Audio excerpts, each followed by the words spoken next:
ओम. श्री विष्णू सहस्रनाम. श्रीराम कोल्हटकर यांनी केलेले निरूपण. जगतः सेतुः या नामाचे मुख्यतः दोन अर्थ आहेत.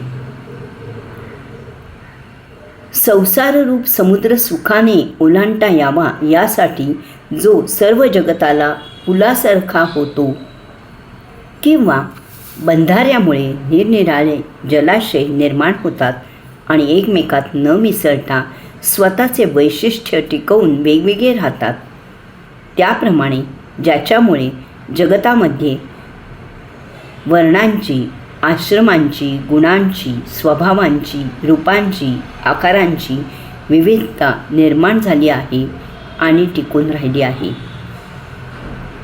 भगवंताचे गुणविशेष एवढे आश्चर्यकारक आहेत की पुढे पुढे आश्चर्यही वाटायचे संपून आपण दिग्मूढ होऊन जातो.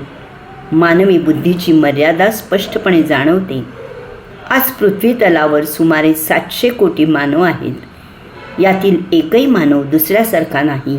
अगदी जुळी भावंड म्हणली तरी काहीतरी फरक असतोच. एकाही मानवाचे हाताचे ठसे दुसऱ्यासारखे नाहीत. अगदी परिचयाचे आंब्याचे झाड जरी घेतले तरी त्यावरील हजारो पाने सारखी वाटली तरी सारखी नसतात. 700 कोटी माणसांपैकी प्रत्येकाच्या आवाजाची पोत वेगळी असल्याने आपण आवाजावरून ती व्यक्ती ओळखू शकतो. मग असा प्रश्न पडतो की एवढी मोजमापापलीकडील विविधता का बरे ह्याने निर्माण केली असेल? नुसतीच विविधता नाही, तर त्या प्रत्येक विविधतेमध्ये सौंदर्य आहे, नियमबद्धपणा आहे. मांसाहारी, शाकाहारी, पशु, पक्षी एकमेकांचे अन्न खात नाहीत. प्रत्येक प्राण्याचे संचार क्षेत्र वेगळे आहे. एकमेकांच्या संचार क्षेत्रात ते अतिक्रमण करीत नाहीत. पशु, पक्षी, निसर्गातील वनस्पतींसारखे घटक यांच्यामध्ये एक प्रकारचा सुसंवाद जाणवतो. फक्त मानव ह्याला अपवाद करतो. निसर्गातील एकोपा, सुसंवाद साक्षीभावाने जाणून घेऊन योगधामाकडे आनंदाने वाटचाल करायची सोडून तो जणू काही सदैव भांडतच बसतो.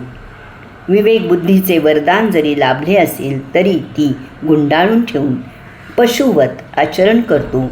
तेव्हा आपण थोडे थांबून ही विविधता पाहूया, त्याचा आस्वाद घेऊया, त्यातील सौंदर्य जाणून घेऊया आणि तृप्त मनाने योगधामाकडे जात राहूया.